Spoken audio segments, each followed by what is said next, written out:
I cordially invite you to start the session today. Very much welcome to everybody joining this European Union Green Week partner event today, 11th of May.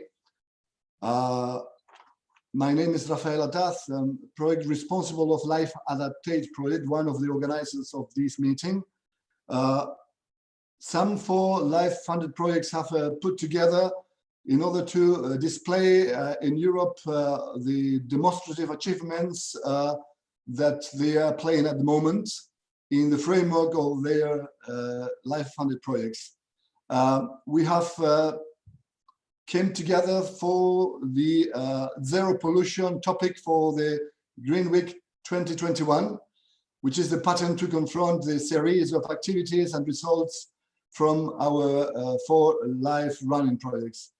The main objective of this virtual workshop is to present and to share with you all the nature-based solutions and sustainable agro-practices which have a positive impact in the quality of air, water, and soil in the territorial collectivities in Europe that are joining us today.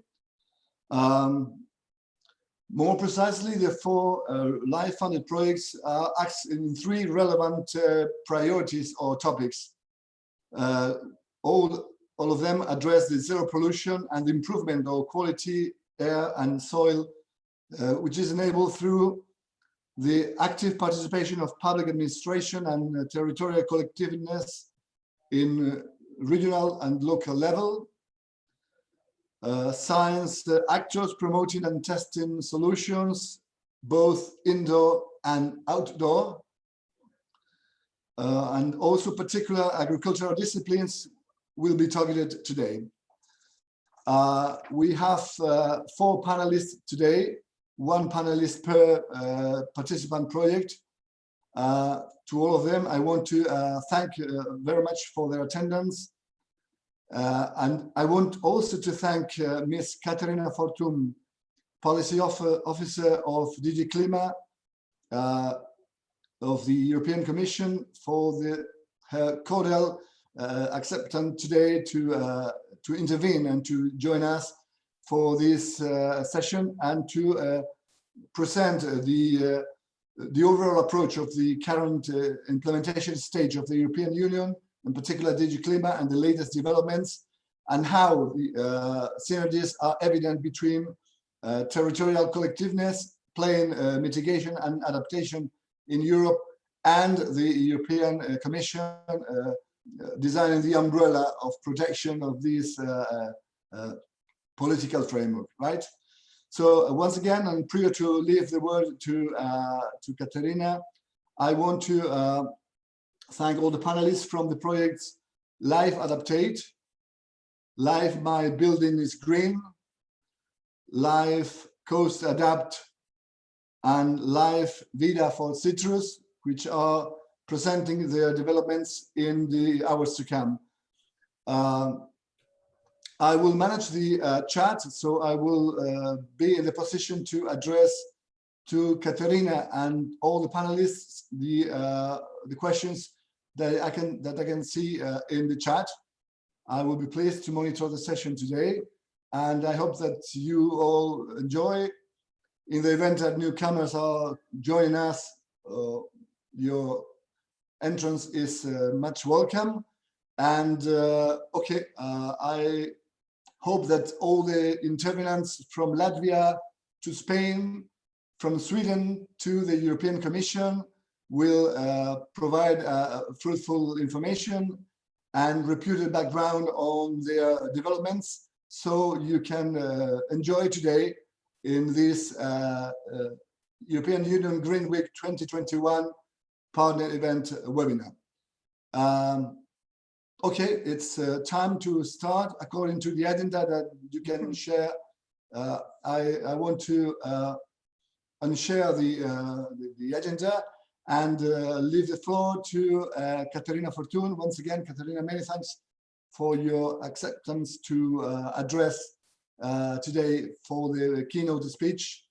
the synergies between territorial collectiveness, regions, municipalities, and the umbrella role to be played by the European Commission, DG Clima, in this field of activity, mitigation, adaptation to climate change, will be the core of your presentation today. So we will be pleased to follow you, and in case of any question for Katerina, we will be pleased to address it to you. Prior to say you goodbye at 11:30, because you have other previous engagements, and we will leave you free for this activity for you, right? So to all the assistants and the intervenants, many thanks for your assistance and participation today. And Katerina, thanks very much once again, and the floor is yours. Thank you very much, Rafael, and thank you to all. Thank you really for this opportunity to listen to your stories and to learn about the nature-based solutions that actually do address climate change and our threats, and they do bring hope for our future. And I'm really pleased to tell also our story from the Commission. I'll tell the story of the climate adaptation strategy, because it's a new strategy which was adopted in February. And it really, the adaptation strategy made me think like where we are and where we were and where we are going. And I grew up in a smaller town where every house had a water well, and I could play in fresh, beautiful rivers, lakes, and I could drink water from the springs. I never thought that I will ever talk about water, air, and that it will become scarcity. And today, people in the Czech Republic can hardly obtain a permission to really have water wells in their gardens. And our rivers and lakes shrink in size and become polluted. And water is really a scarcity. And at the same time, we are facing floods, which takes people's homes away, and we can go from floods to droughts very quickly in very few weeks time. And today, when I was reading your projects and seeing like where you come from, so I know that you all had this experience with climate change, and I'm really happy to listen to your story. Let it be on how to harness the water resulting from the wastewater treatment, and really find a solution to the municipalities' economies like agriculture, or creating the shade and the corridors in the streets. Finding the solutions also for preventing the floods and strengthening the coastal biodiversity ecosystem. Greening the buildings. I really liked the project on greening the buildings, on public schools, and many other nature-based solutions. I'm really happy to see and to learn that we have experience. We can use nature as our partner. We can treat our partner with respect, admiration, and love. So I know that each of you have your background with your threats, and we are here to find hopes and to share it. So, for instance, I don't want to recall just the bad things, let's say, but I do recall the heat wave in Europe that was in 2019, where 2,500 Europeans lost life. And it's true that in the COVID times, these numbers are maybe relative, and still they are huge to me. And I also wonder, would we have any vaccine for climate change? What is the vaccine? Because the climate change continues, things are happening, so what do we do? And to me, actually, one of the vaccine, or let's say, yeah, the vaccine could be the adaptation strategy.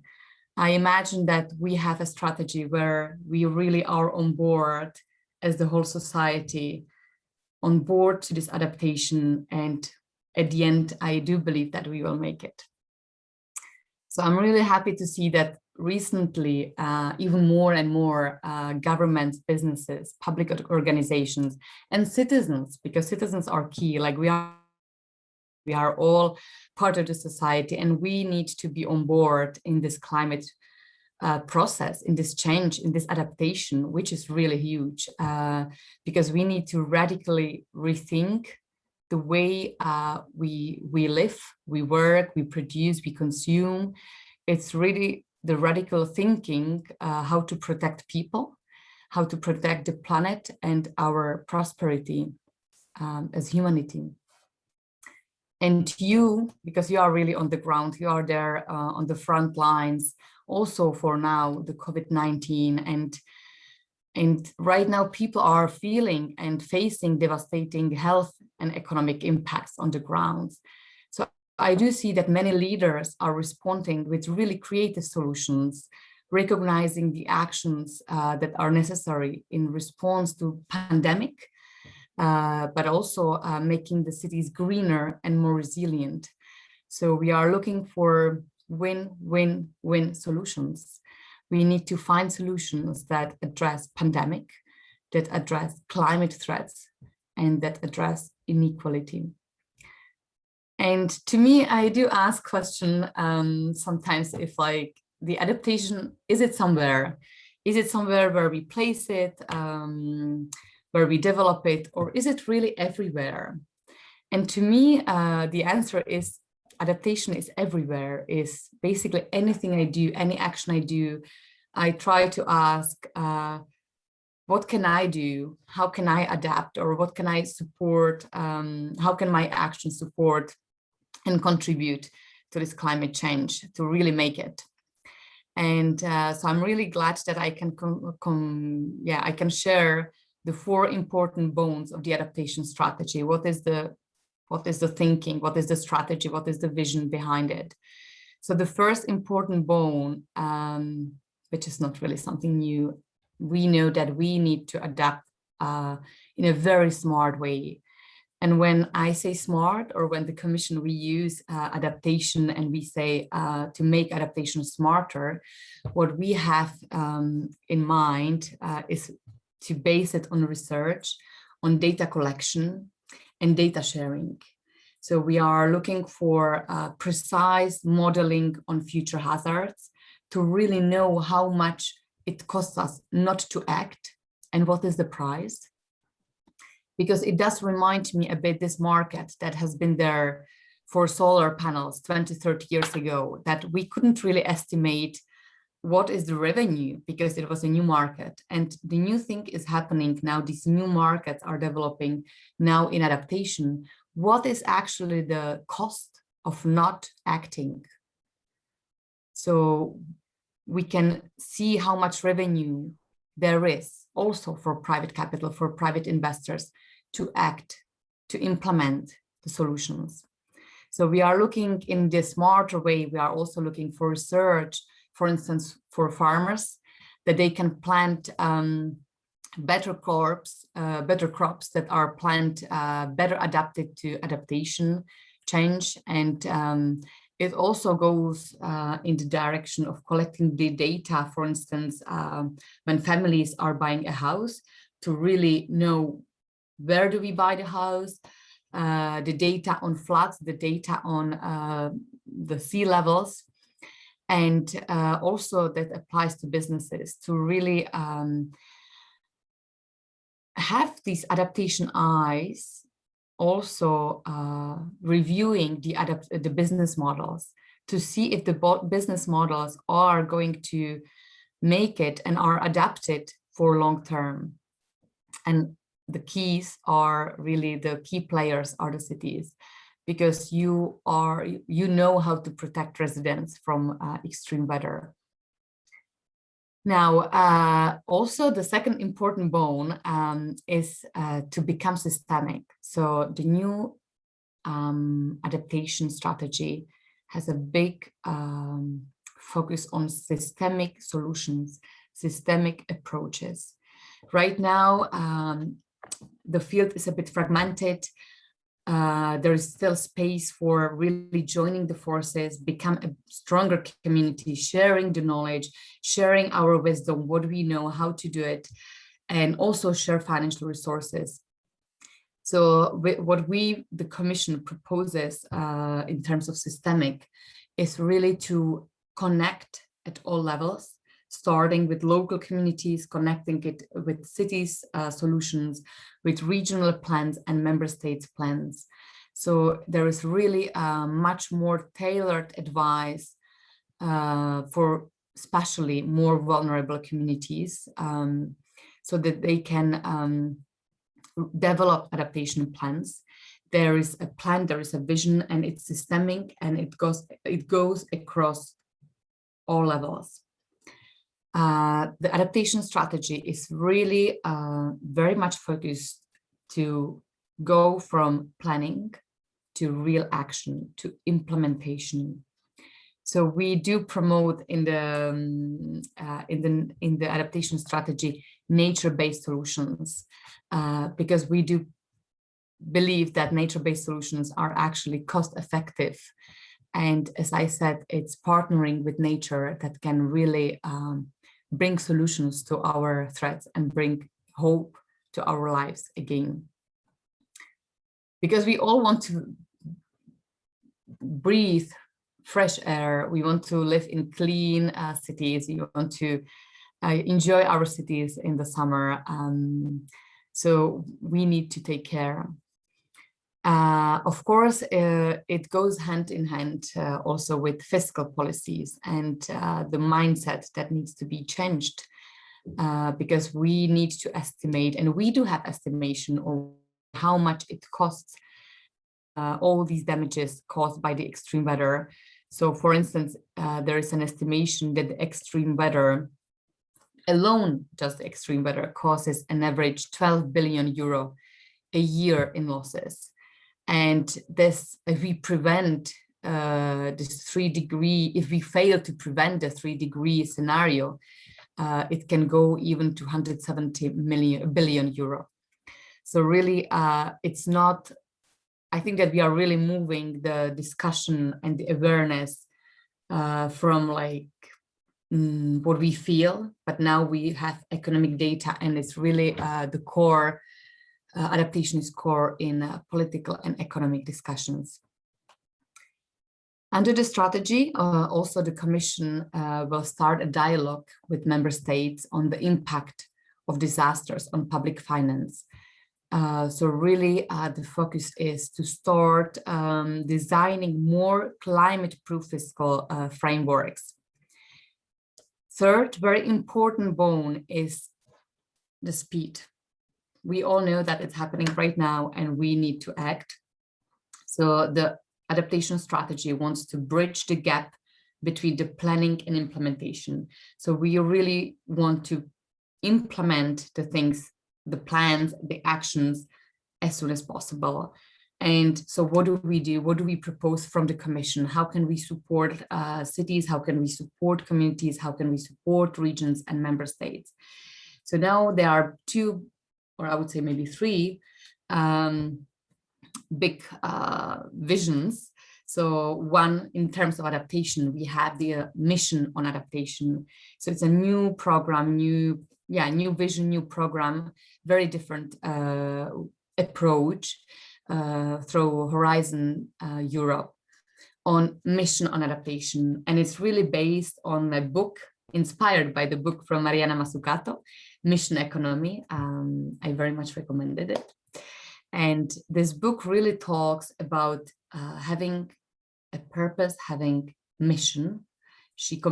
Mariana compares that to mission from the US, going to the moonshot, really going to the moon, because this is what we need to really envisage, that it's not just a program, it's not a singular action, it's really a mission to adapt. It's a mission to societal transformation. And the planned budget is 1 billion euro for mission on adaptation. There will be also a mission on cities with another 1 billion euro, where again, we will have 100 demonstrators to really prove that it is possible and that we can all become climate neutral by 2050. So very important now, delivering or the implementation and putting on the ground the actions and connecting is really the vision on missions. We have 5 missions, but for today I mentioned the mission on adaptation, mission on cities. Second, we have the Covenant of Mayors. So very important, under the Covenant of Mayors that I'm sure that you all know, we have just launched the new Covenant of Mayors 2.0. And the new covenant is very ambitious. It does reflect our Fit for 55. It does reflect our aim, when I say our, I mean the Commission, but for me, our is European aim to really become climate neutral. So there are new targets, and yet I would like to invite all cities to participate in the new Covenant 2.0, because it is still open to all cities that want to jump to the on the train. And we have tailored approach, so we can also assist cities that at this moment cannot be as ambitious. And we really want to have you on the train. We want to have you within the covenant, so you can learn, so we can support you financially and also with advisory services. So the new covenant 2.0, to me, it's really fair and just, and there is a tailored approach not to leave anyone behind. And through the new covenant, we also will develop a new policy support facility. So the plan is to launch it now, the 4th quarter in 2021. And this support, very tailored support, will be to smaller and medium-sized cities to help them develop adaptation plans. We are also right now reflecting how to connect it with the missions, how to prepare the cities so that all the actions and programs are also more holistic. So there is like one phase also to the cities, because we are aware how important it is. We have the 60 Accord, we have the Covenant of Mayors, we have missions. And the third that I'm going to talk about is the Climate Pact. So there are so many initiatives. So I do, when I put myself in the shoes of the cities, I also sometimes wonder, like, what do I sign? What would I sign? Where would I go? So also from the Commission, we are aware of it, and we are really trying to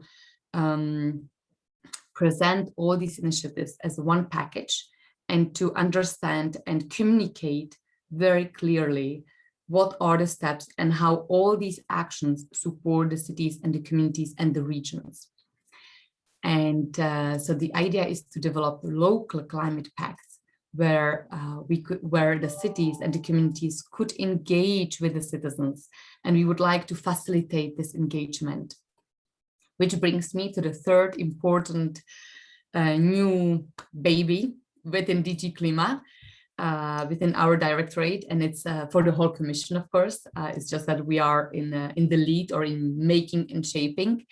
It's the European Climate Pact. And the European Climate Pact was launched in December 2020, and now we are planning another event in June to really show and say where we are. It's a lively space shaped by all people. It was a public consultation, so we received almost 4,000 recommendations, suggestions, how the Climate Pact should look like or what it should offer. So for now, it's a lively open space for all, for citizens, for public administrations, for academia, for businesses, for public organizations, for member states, for mayors, for everyone to be on board, because we understand that if we want to deliver the European Green Deal, we need to have citizens on board. We need to be all part of this. It's not just about legislation. It's not just about the strategy. It's not about papers. It is really about this action, and to really have everyone on board, because every action matters.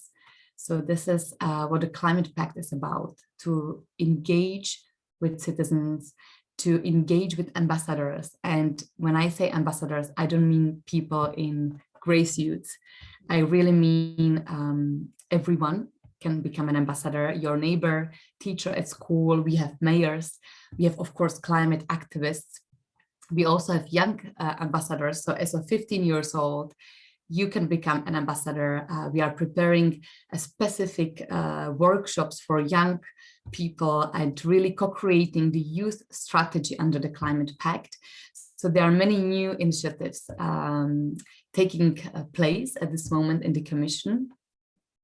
And thus, I would really like to invite you to take part of this as well. Now, with this, I think that I really put so many actions and information. So just to really say that we are here from the Commission services. So also at the technical level to support you and assist you in this change, because we are all on the same boat, and we do have uncomfortable times ahead. This is clear. And yet I believe that if we are smarter and we really use our wisdom in a more systemic way, our actions, our energy, and we move fast, we can adapt to changes. And I do have lots of hope that we are able to protect our resources, our water, air, resources, biodiversity, and lives. And as Mr. Darwin said, it's not really the strongest of the species that survives, nor the most intelligent that survives. It's the one that is most adaptable to change. Thank you very much. Many thanks, Katerina, for your 100 of good arguments of information. Yeah. Municipalities under the Covenant of Mayors have an important role to be played. They are preparing CCAPs. They know that they have to reduce up to 55% on 2030. They have heard something about the commitment on neutrality for 2050, about reduction of 80%. So they are hands-on preparing this and applaud your activity. We have one question from Ms. Lopez, a question from Katerina. Has the role of the ambassador have been well accepted by territories? Is there any synergy in progress between DG Clima and the Covenant of Mayors for this purpose? Can you please make some extra comments? Sure. So DG Clima together with DG Energy, we are both DGs responsible for the Secretariat of the Covenant of Mayors. So we are meeting twice a day, basically, almost, like, because there are so many task forces between, in the Covenant. And together we launched this 2.0. We are really developing local climate pacts. We are also seeing how the Covenant of Mayors can connect with the Climate Pact and with the ambassadors. So there is really nice collaboration. The ambassadors, we have received more than 1,000 applications. So now we are going through the acceptance. So I think that by 800 we already accepted, and it's ongoing. So it's open. I kindly ask you to really look at the website, which will be also updated because now it's more the generic one. But like there you have a link how to become an ambassador. I really, it's such an opportunity because there will be really nice workshops and nice strategy how to engage with ambassadors. What we want to do under the Climate Pact is to connect people, to facilitate your work on the ground. And it is definitely not more work. Like, please, no more work, nothing like additional for the Commission. The only thing is to reply to a few questions when you apply. And that's it. From that, you get like an accreditation to become the Climate Pact ambassador. We want to support you in your actions, so support you with material, with communication tools, support you with speakers, support you in connecting with other ambassadors or with even political level within your territory, or also across regions and across states. So I do invite you to participate. If you already are active in this field, it's really, to me, it's an opportunity to become part of another community and benefit from wisdom of all. And for the youth strategy and young participation from young people, I will be happy to share that. It should be on the website as well. We are preparing a workshop now in the in mid-June, and we are inviting the Vice President, Mr. Timmermans, to have really an hour with young people. And the whole workshop will be around 2.5 hours, 3 hours. So it's a real co-creation. It's not a dialogue only. It's really co-creating the concrete actions and proposals. We do it together with the Secretary of the European Climate Pact. And it is a unique opportunity to engage and really be part of this co-creation, because it's from the Commission, we propose a framework and what is possible, what's not, of course. And then we really want to co-create it with young people. So there's lots of space. I will see if I can share it, maybe with Rafael. I will share the invitation to the workshop, but you should find all the information on the website. We will be pleased to receive this information from your side, which will be shared to all the registered people. We have, in fact, a question from Ms. Baneria. How can we participate in the general training? So we will display this information available for all the attendants today. And okay, Katerina, I wanted not to get you inside this session anymore because you are about to leave at 11:30. I thank you very much for your cordial attendance today, your kind disposition, as usual, with the region of Murcia and our permanent office in Brussels. You are so kind that we used to knock on your door as required. Many thanks, Katerina. We are proceeding from the session. Thanks once again. Bye. Bye-bye. Thank you very much. Okay, we are moving from the European Commission, DG Klima, up to Baltic, Latvia. Now it's time for Life Adaptate project to make the presentation. I've just unshare the screen and enable you, Anna Jacobson, the responsible of Ecodoma, the Life Adaptate partner, who is now and today available for presenting you the latest successful developments of Life Adaptate project in these fields of activity.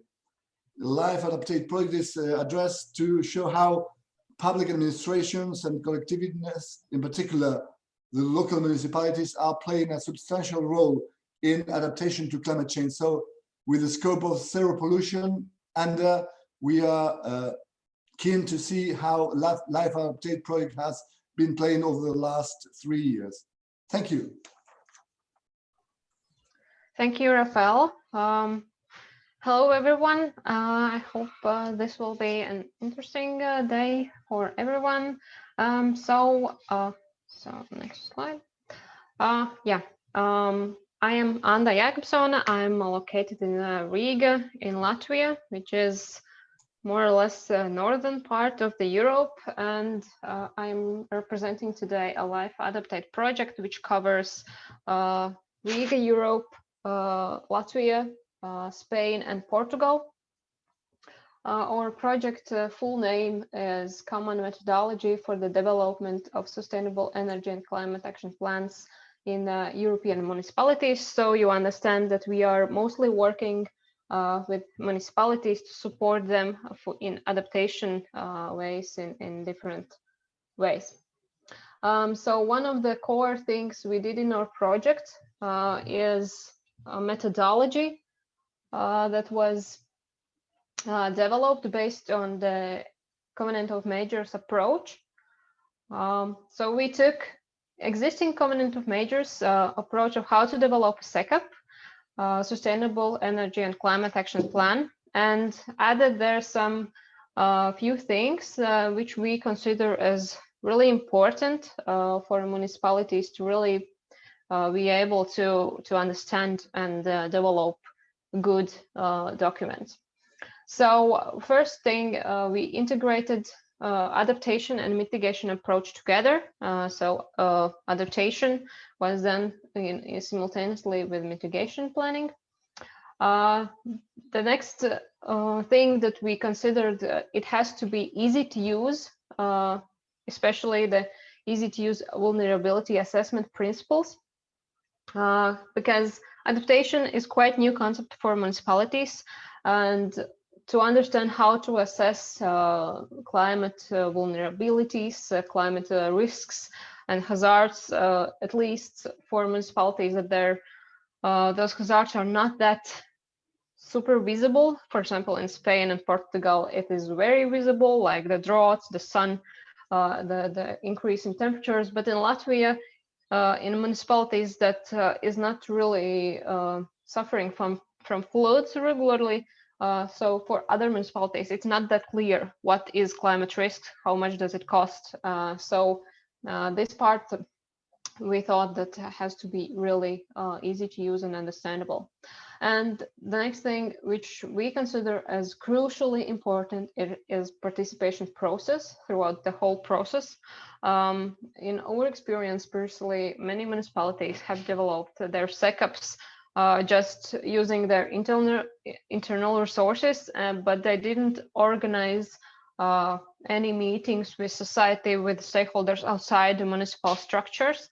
So this time we came up with an approach of 3 different stakeholder meetings where stakeholders outside the municipalities were invited to participate.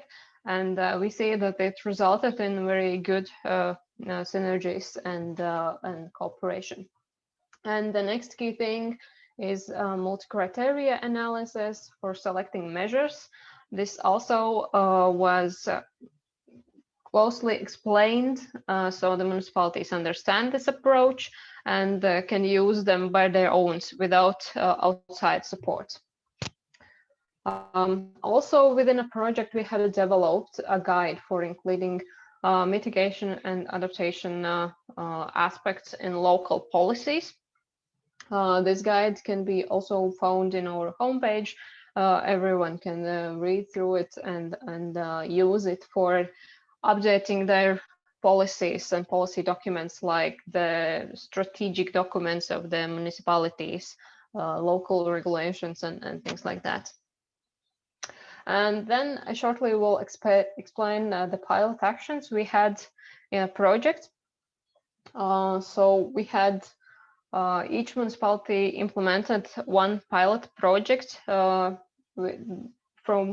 which also the purpose was to show for the local people that this is one option how we adapt, and this is something that we need, and this is working, and it improves your quality of life. So all the pilot actions are visible. They are not so much like unvisible to people. So for a municipality in Spain, Lorca, for them, one of the main problems is high heat in summers in the central streets, where most of economic processes happen, buying and selling for the tourists and stuff like that. So during the middle of the day, people doesn't want to be there because it's extremely hot. So they implemented shading, which is installed in summer and removed in wintertime. And we are all in the first year of the pilot action, we already saw significant improvements in the temperatures in the street level, and also the number of people being on the street during the day increased. So economic situation also increased for the small shops. The next municipality is Agilis. They created wooded area, a park, a huge one. And for the irrigation, they used reused water from wastewater treatment plant. They added more treatment so it would be usable for irrigation of the plants. It's not drinkable, but it's safe enough to be used for irrigation. So they, next. Oh, this one, yeah. So they are using like recycling water to create new green territories within their city. So they are also creating shadow, creating more biodiversity within the city, and also saving some water. And now it is already known that it is possible to extend this territory, and they will build another 3.7 hectares of green territories using the same system. They will add a bit longer pipelines, and they will increase the pilot site. The third municipality is Cartagena, also from Spain. So their approach was to create green corridors between existing green territories within the city. They used pergolas with plants and to improve the cycling path and walking paths. And they connected multiple territories. So the green infrastructure would be connected and not so separated. Then, yeah, this is still about. So they improved urban environment significantly. It's better comfort for the people and more greenery within a city, which regulates the surrounding microclimate. From Latvia, in a project participated municipality of Smiltene. Their problem was a lake within a city center. It's very close to city center. And the lake was overgrown. It was the eutrophication happened really fast. There was algae problem, and when there is too much algae during the hot summer months, it blooms. So the water becomes toxic for some periods. It's not usable for swimming or any recreation purposes, and also the smells appear, and the existing sluices of the lake, it's not natural lake, it's on the river, and so there is sluices. They wasn't functioning, so it wasn't possible to open them to in case of heavy rain or spring increase of water to regulate the water level. And then there has been situations where it was very risky that the sluices would be ruined by the flood. So they restored the sluices, they restored the slopes in the area, and they cleaned the lake and deepened it. So it is also better for water creatures to live there.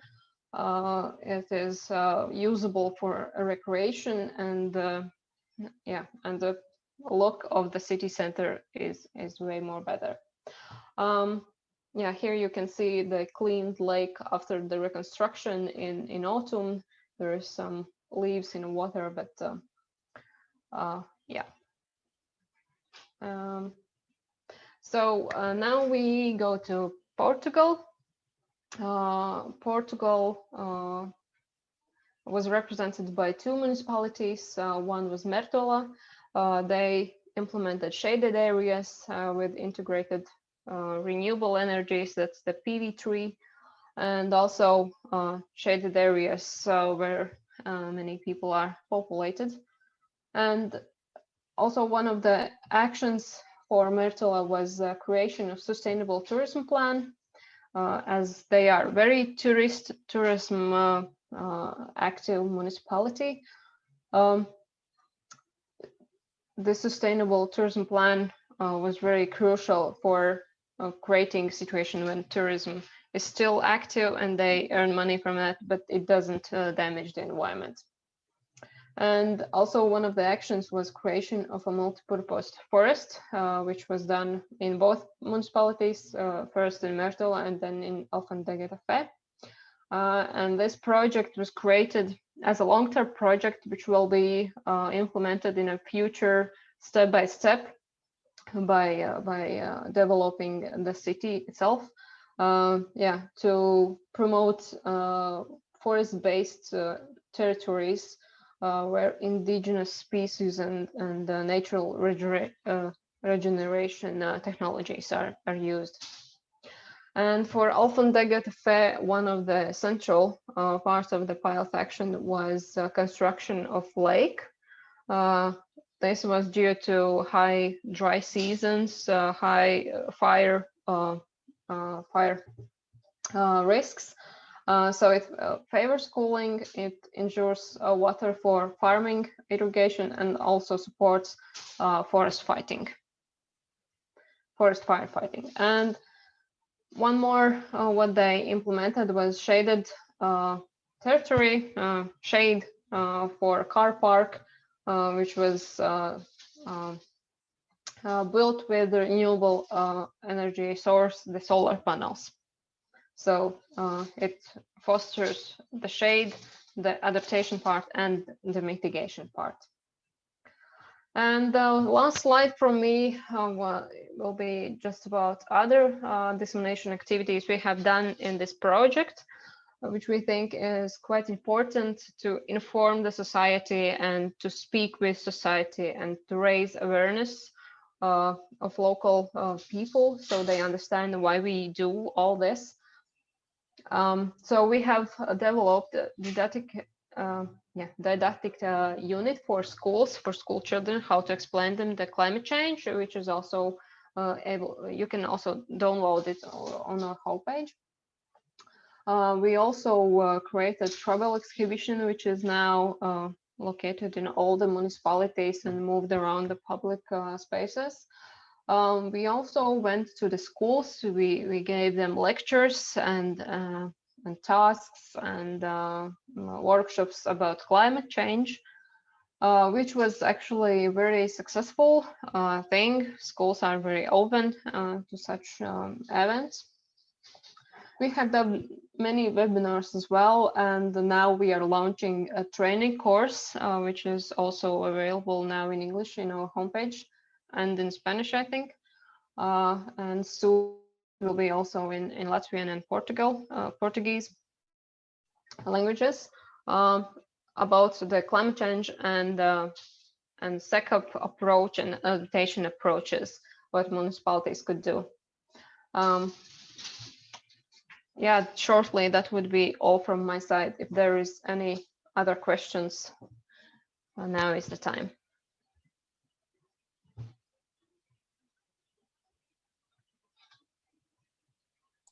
Many thanks, Anda, for your presentation. I know that you have monitored and coordinated the development of pilot actions in Life Adaptate project. I congratulate you and the Economa for this activity over the last couple of years. Is there any question for Anda from the audience, please?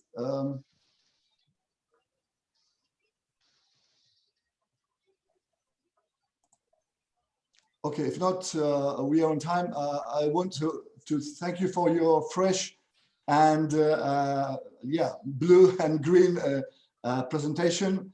And we are now moving to the following panelists from northern Latvia to Spain. It's time to thank Salustiano Torres for being with us today in order to present the latest development of Life My Building is Green. We have moved from the implication of public administrations at local level to the science actors and how those science actors are promoting and testing suitable solutions for this zero pollution achievement at indoor and also outdoor.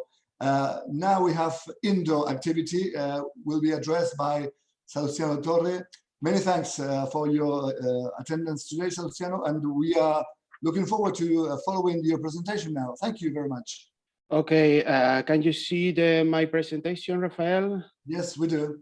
Yes, good morning, everybody. My name is Salustiano Torre, and I'm the General Coordinator of the European Life My Building is Green project. We thank EU Green Week and DG Clima for making this webinar and Rafael Ataz from the Murcia region possible for coordinating this event. Well, I'm going to start my presentation. Live My Building is Green is a European project coordinated for the live program on the European Union. The project is located in Adaptation, Portugal, and Câmara Municipality Porto in Portugal and Badajoz in Spain. This project is coordinated for CSIC.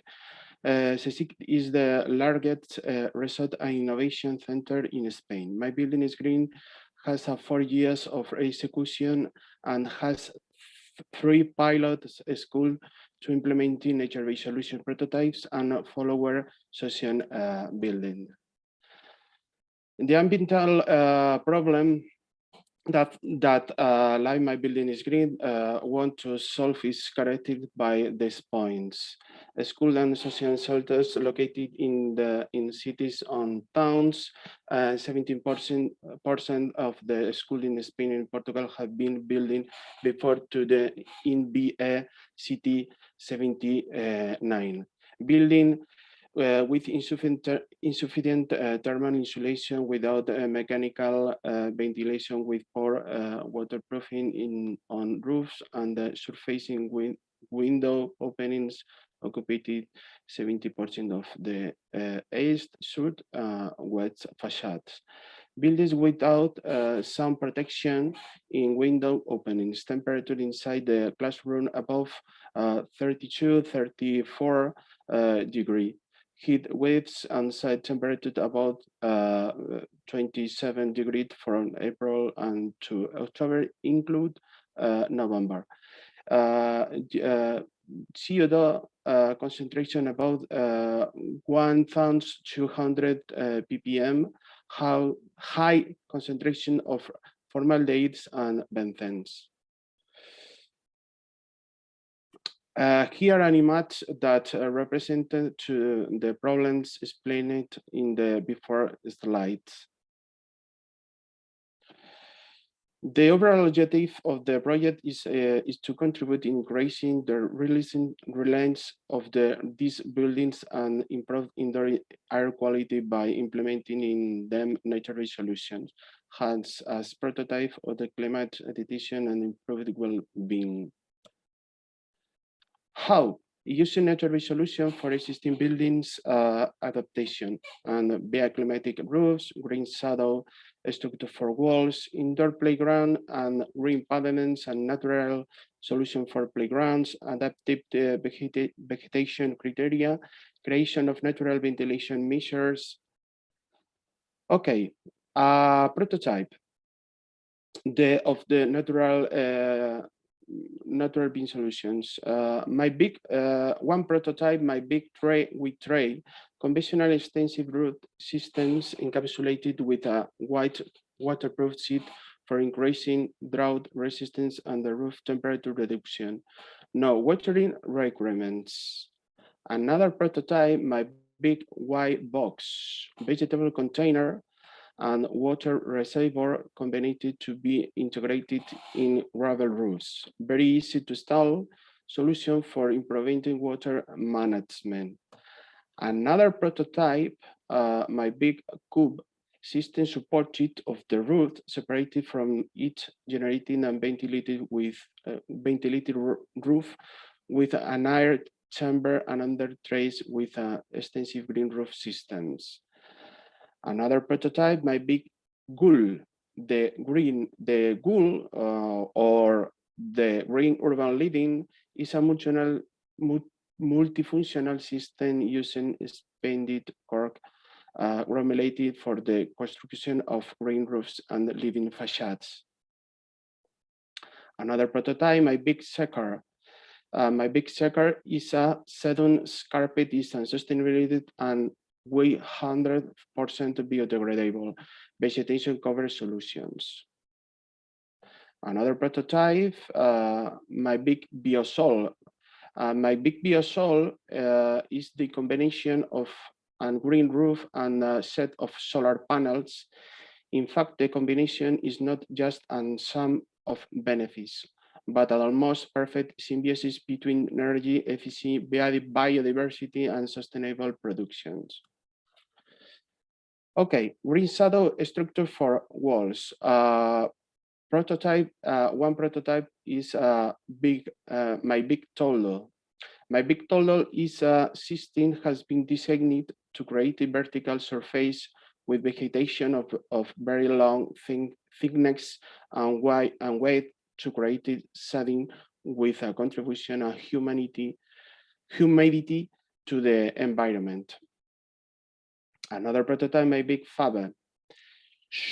My big fab is a superposite system on the facade that generated shadow in the gaps to prevent direct radiation of the sun's rays. Another prototype, my big FAC. The prototype, my big FAC, was specially developed as a simple system of cables for the development of species of climbing vegetation. And two prototype is my big drain path, tile of outdoor pavements for pedestrian traffic by villager with a structural and drainage function and direct evacuation of the water flow. Another prototype, my big rain. My big rain is a wooden module to create of an space for the protecting children when it's raining. The system integrates the tissues to let the sunlight pass in the winter time and the shadow in summertime. Okay, another prototype in the outdoor playing ground is my big pond. My big pond is a constructed pond to collect and rain water from roofs in the hard pavements in the school.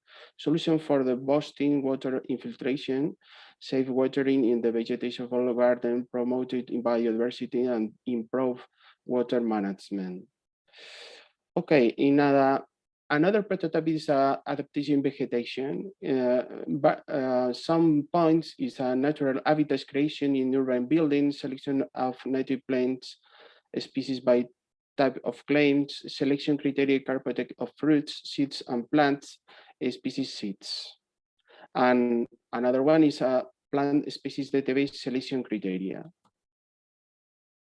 Okay, the expected results on my project is a principle of very important, is a 4-degree reduction inside the building and summertime, reduction of 27 tons of dioxide carbon per year, and collection of the 2,700 cubic meters of rainwater from each building, 50% reduction in water consumption for irrigation, and 50% reduction in energy costs for refrigeration.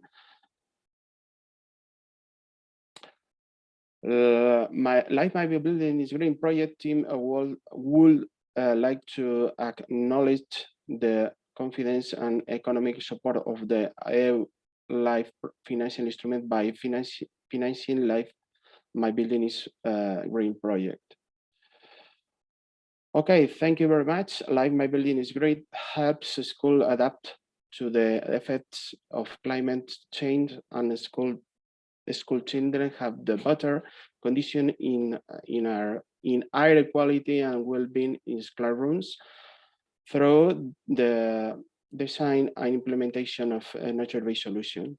These aspects are part of the green recovery of all EU member states, European Green Deal.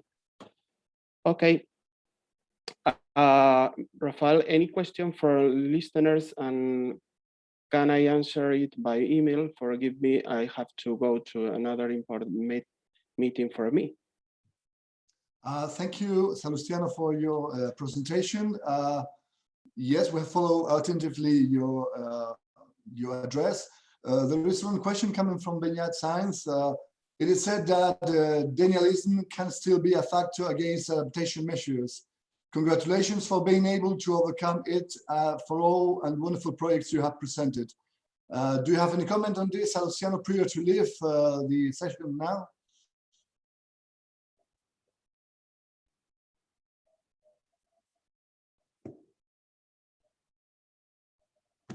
Okay, I presume not, as I don't see Salustiano anymore. Okay, in any case, we are moving from Spain, acting as coordinator of Live My Building is Green project, and moving up to the north to Sweden, where Camilla Grave is waiting for us. Camilla, very pleased to see you there and to have you here. It will be a pleasure to address also how other science actors are promoting in your project Live Coast in terms of promoting and testing solutions, outdoor solutions in your project. Similarities with the previous experience will be presented, and I hope that we will display to all the attendants how the latest development in your Coast Adapt project will merit our interest. Camilla, I know that you have prepared some PowerPoint and also video presentations. The floor is yours. We are cordially inviting you to share your screen and address your intervention now. Thanks very much. Thank you very much. I'm very happy to be here. My name is Camilla Greif, and I am the project manager of the project Live Coast Adapt. I would like to mention that I am a coordinating project manager, which means that I am not actually an expert in the fields of science which are tested in the project. I am by occupation a communication manager. But as the coordinating project manager, I'm very happy to be here, and I will do my best to share our work with you. Now I have shared my screen. Do you see it? Yes, now it's available for all the attendants. Yeah. Okay, very good. Let's see if I can make it bigger. Yes. So Live Coast Adapt is a project about future methods against the negative effects of coastal erosion.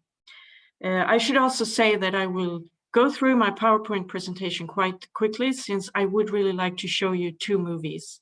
One is about 5 minutes and one is about 3 minutes. So I should have time for all of it.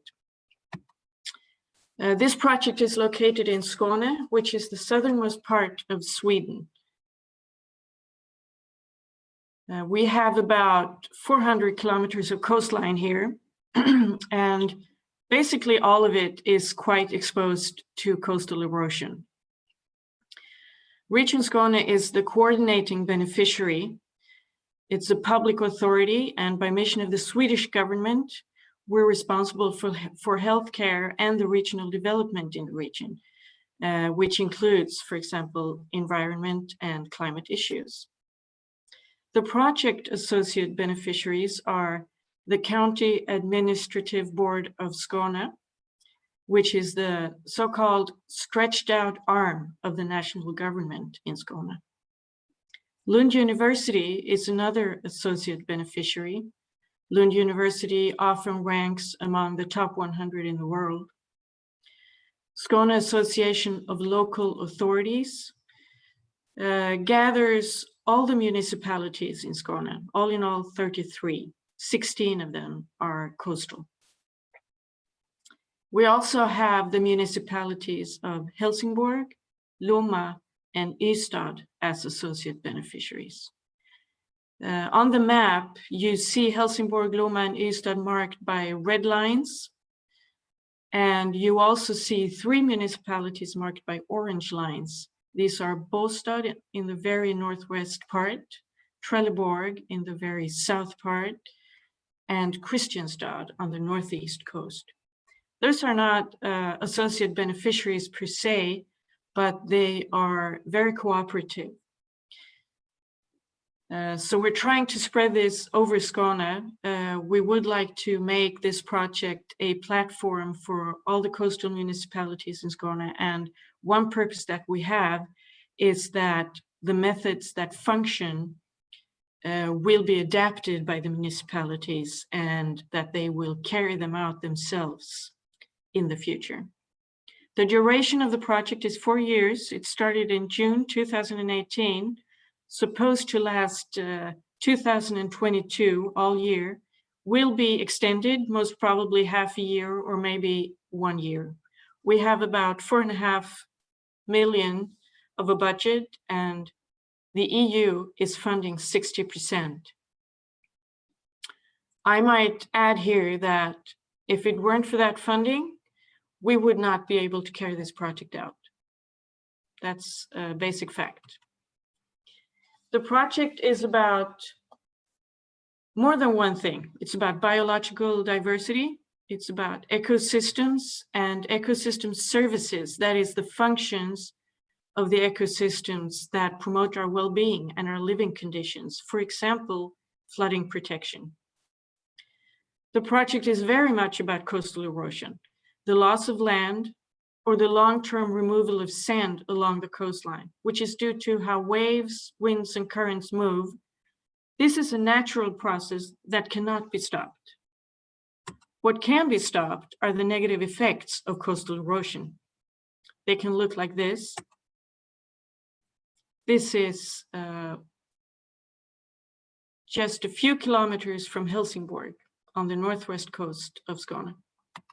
This is in the very south by Trelleborg. The couple here, they say that if erosion continues for the next 7 years at the same speed as it has for the past 7 years, their house will be gone in 7 years. This is a camping ground in the municipality of Ystad. On the very top, the top picture is about 10 years ago. And on the bottom picture, the guy is standing where the campers were standing 10 years ago. So all the ground that you see on the top picture below the campers is gone.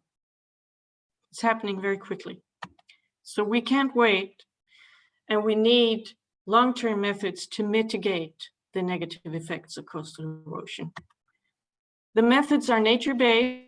The purpose is to use nature's own power to strengthen the coastal biodiversity and the ecosystems and ward off erosion.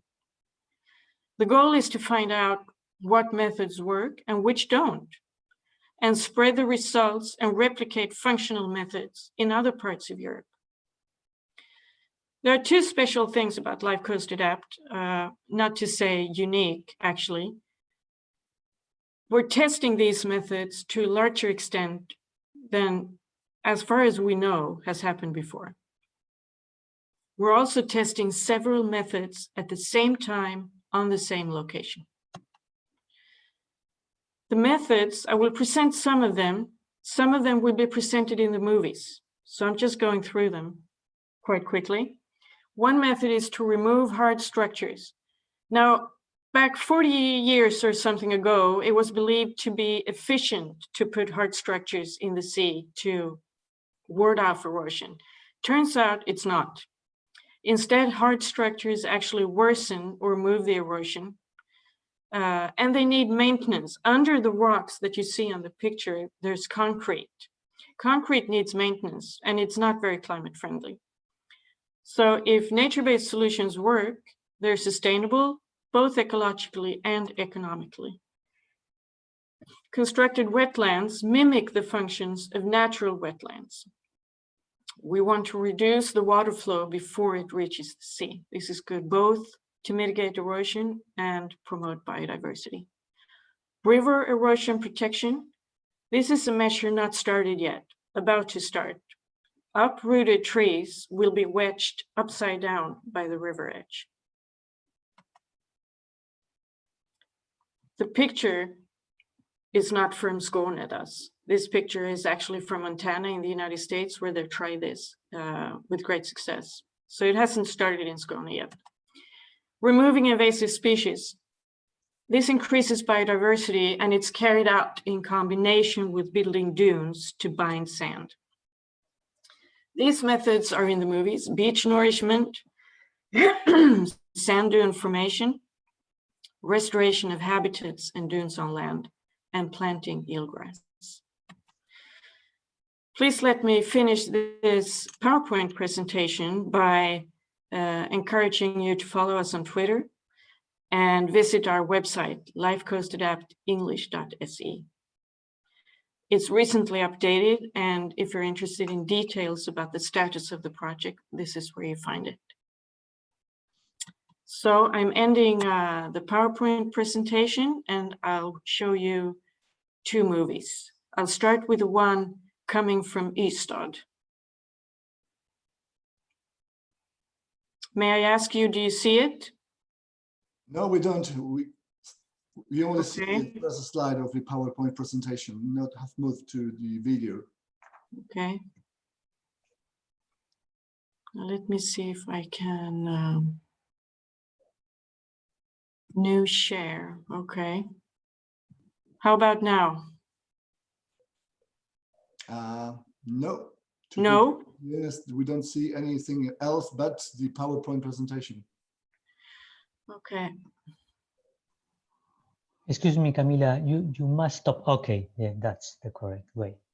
I'm sorry? Okay, no, you must stop your previous presentation, your previous Okay. thing now. Okay, thanks.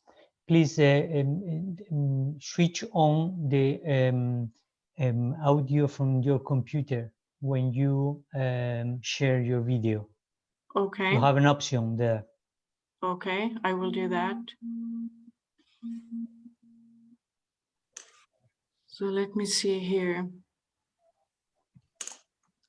All the life-funded projects are managed so as to provide the attendants the most suitable and attractive information. So that's why we are waiting for this video, which will be a pleasant experience.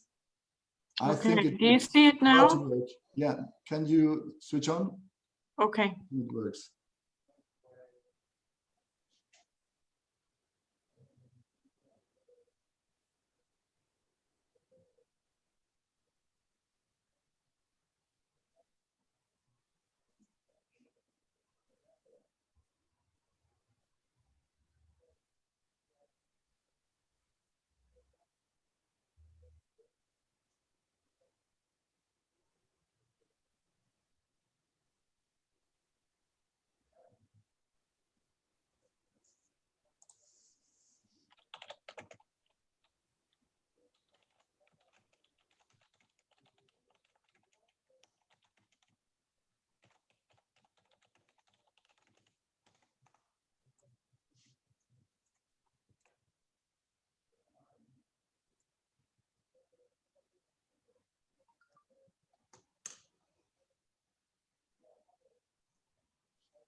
Okay, so I will stop sharing that in order to be able to show you the Okay, new that's one. good. And you are launching the second video. Perfect. Yes. Do you see it now? Not yet, but Not yet. following the same protocol, we will see it immediately. How about now? Yes, please switch on. Okay, switch on.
Thank you very much. That's the end of my presentation.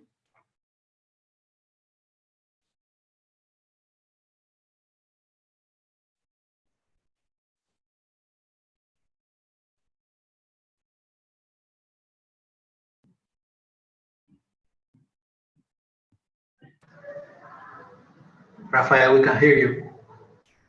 Okay, thank you very thanks, Benjamin.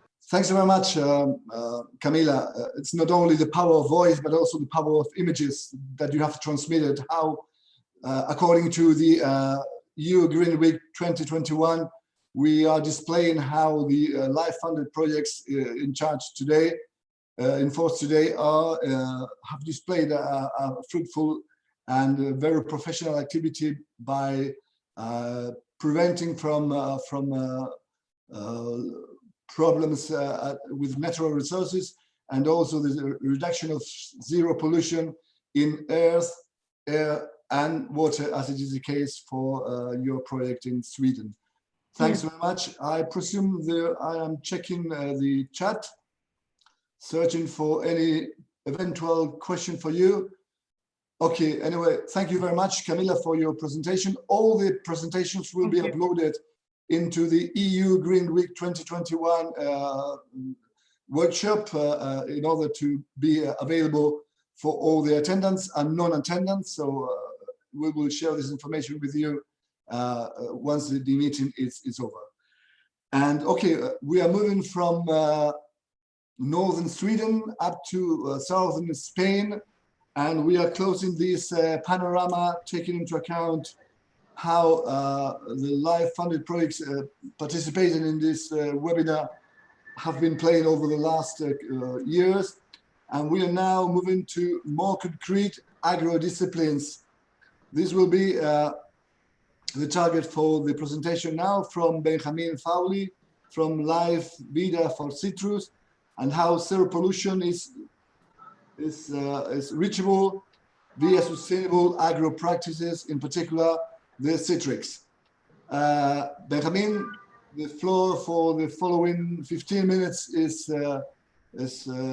available for you. The floor is yours, please. Thank you very much.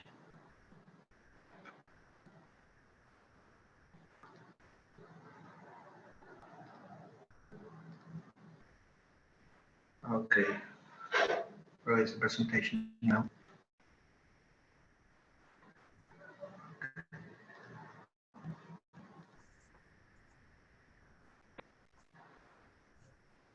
Oops.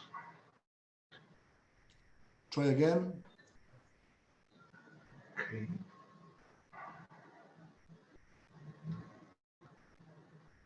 Can you see it? Yes, we can. Please go ahead. Thank you. Okay. Okay, better. Well, my name is Benjamin Fauli. I am the technical manager of Live Vida for Citrus. Like you said, our life is a little bit different. It's a life supported by growers and agronomy. We are talking about citrus production, and we have, like I said, an agricultural component related, but very, very linked to climate change on citrus trees. The project is quite complex. We are 13 members from 4 European countries: Spain, France, Italy, and Portugal, Canary Islands, Corsica, Sicily, Guadalupe, Algarve, Alentejo, Madrid, Valencia. It will end in 2023 and has an important co-financing of the European Union. Some of the measures we are working on are related to both air quality and soil quality, which has encouraged us to propose this presentation within the framework of the Green Week. We'll resume now like this. There are three principal agronomic measures that we are applying in our project, and which are in turn related to improving the soil and quality. in addition to others, like to improve biodiversity and the resilience of citrus crops to climate change. Agriculture is responsible for 12% of carbon emissions in the European Union. Within the line of the work on the Green Bill, we think it's, as growers, it's our responsibility to try to reduce it. Three agronomic measures are the most important on this line. And protect the soil and involve at best air quality. These measurements are black nets. First, black nets that cover the ground in the citrus growing zone. The second, the reduction of water in citrus irrigation. We can reduce the use of these reserves to a minimum that in turn doesn't hurt the cultivation and the productivity of the citrus. And the third one, zone cover crops in the middle of the tree lines in the orchards.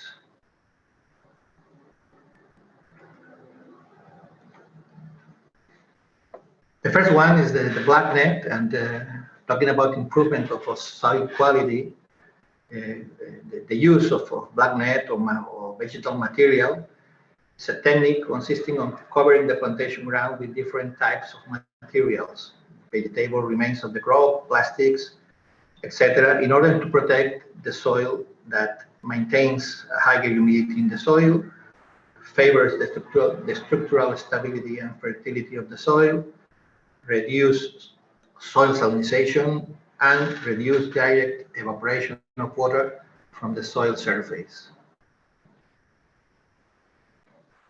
The black nets reduce evaporation, which leads to a reduction in water consumption of up to 30%, and therefore a lower need for electrical energy for irrigation, reducing emissions. We are using polypropylene cover meshes authorized for organic farming and covered with almond shell in different farms.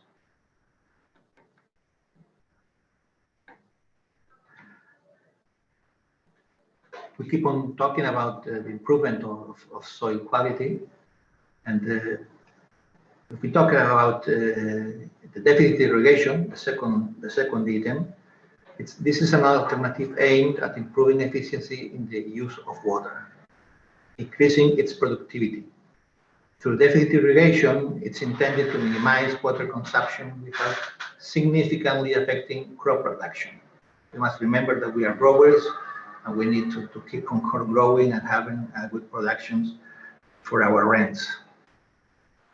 The controlled deficit irrigation is a water-saving strategy in which water restrictions take into account the phenological phase of the crop and its sensitivity to water restrictions, in order to minimize its impact on the production of quality and quality of the fruit. Reducing irrigation in citrus fruits proportionally, we reduce the use of chemical fertilizers, sulfates, nitrates, etc. And a reduction in water consumption, as well as the savings induced by the use of mulch, we can with this causes a lower need for electrical energy for irrigation, reducing the emissions. The different deficient irrigation treatments were established by using small irrigation valves, like you can see in the photo, installed at the start of one of the drag lines of each treatment.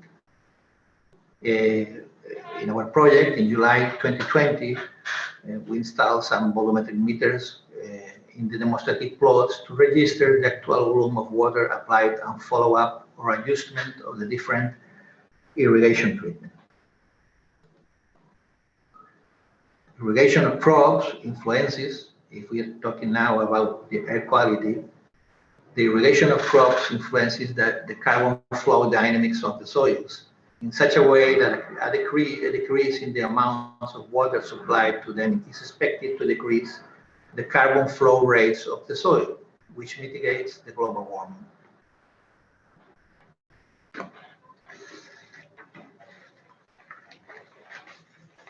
The The third action is the cover crops. It's an important part of our project.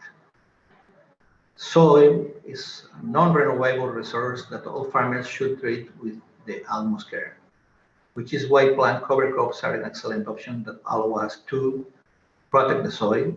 The plants and vegetation derives one mode from a layer to protect the soil from the runoff of the rains, preventing the appearance of gillies and skin holes in sloping fields.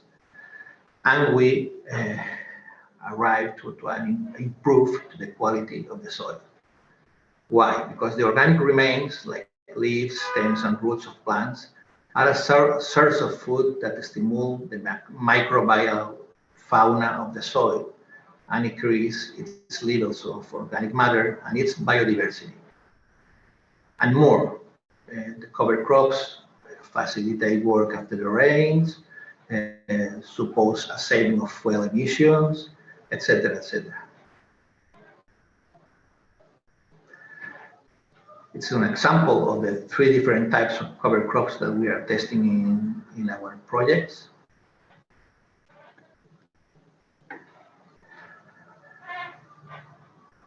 You can see in the photo myself and a partner taking to make the analysis of the soil. This was done last week. Mediterranean agriculture can help us to mitigate climate change. Mediterranean woody groups, vineyards, olive groves, citrus fruits. We are talking about the trees that the growers are cultivating in the south of Europe, not only about citrus. Hundreds of thousands of hectares are a great carbon sink. The use of plant covers induce a carbon absorption plus. The carbon sequestration of the plant covers planted in citrus can be around 1.3 tons per hectare per year, more than in the conventional management. Latvia for citrus is evaluating the carbon levels, among others, based on type of crop, maybe clementine, orange, or lemons. Varieties use it, like cover crops, like grasses, clovers, etc. And depending on the type of the soil, among others. That's what we are evaluating. Now we are trying to make the experiences and finish the work with success. And our next step is transfer the benefit of these actions to a big number of growers to apply these beneficial items and fight against climate change in agriculture, in citrus, and all the cultivations in the Mediterranean area of trees and related with the agriculture. Thank you very much.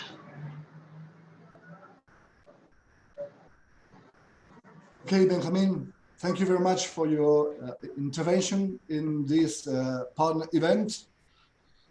Many thanks for highlighting the latest development of your life-funded project, more precisely concerning the agro-food disciplines and how you have been promoting green in such an international framework. I've just mentioned in the chat, is there any question for Benjamin in order to provide any feedback from the audience to the panelists?